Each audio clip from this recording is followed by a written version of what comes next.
It is October 27th, 2022, and I'm just beginning something that's really important to me. It's taken 30 years in the making. As most people know, I've been producing a TV show called The Hometown. Began on cable access back in Carrollton, Texas, where I was from. And I started having issues doing some investigative reports on City Hall. Nothing really big, but they ended up censoring my show. And it started this ongoing battle to just try to keep my free speech alive. After 10 years in the military, I kind of thought it was important. And it turned out to be the beginning of the online video evolution, I guess, of communication. Because I started pioneering the concept of putting a video on the internet. I couldn't get the show seen. I was working my butt off and didn't have no way really to put it out except for the internet. And slowly I began to be a part of the internet revolution using online video. Cat videos and telemedicine, distance learning, and all that kind of evolved from all this. And lately, I began hearing a lot about NFTs, non-fungible tokens. And basically, it just means that you can create a file, put it on the internet, and use the blockchain to register it. And as you create it, like on OpenSea.io, those files then are recorded around the world on this blockchain as being your item, your file. And in my case, it dawned on me really just a couple months ago, I have a lot of internet history recorded, not just recorded, but I was a part of.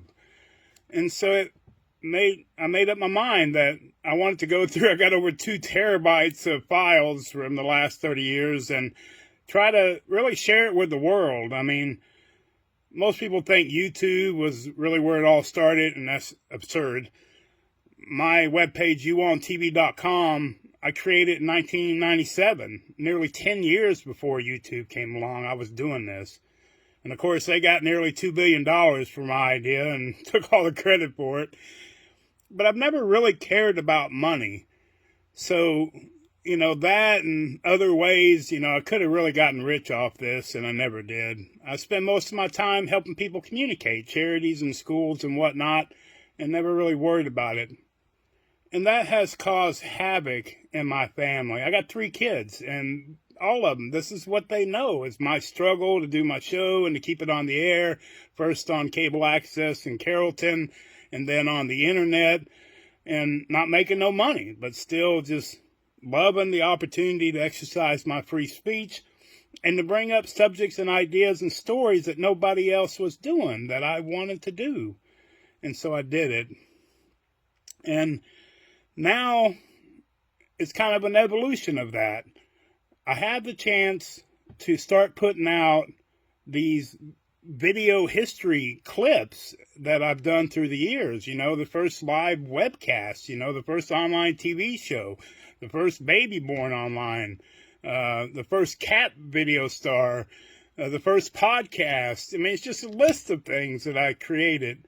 And I'm happy now to share it with the world. It's like going back in time. Most folks don't really know this. They see a little phone with digital, high-resolution video pictures, and it's all easy. But back in the day, I had a computer that I built out of spare parts that I lugged around with my big camera and set it up in locations trying to get a phone line to connect up and using dial-up lines. It was just insane. And now it's just so much better and different.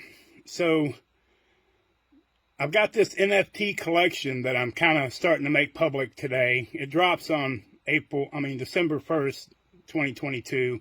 And I'm creating it now and about to start putting it all online. And I wanted to tell people about it. And for those folks that have either been on my show or watched it or been around, man, I appreciate it. I mean, it was nothing. It was just me sitting there with a camera without an audience. And for my family, my kids, we've been through a lot.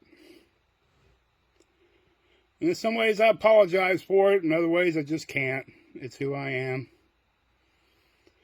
So either way, I hope that other folks will get a chance to check it out. Even if I don't make a dime off of this NFT collection sale, you know, I'm happy doing this, just sharing it. Of course, the founder of Twitter got nearly $2 million for an NFT file that he created from his first tweet. Just a little tweet. Nearly $2 million. And I've got 30 years of internet history documented that I now am putting online. So who knows how to go. But either way, no regrets.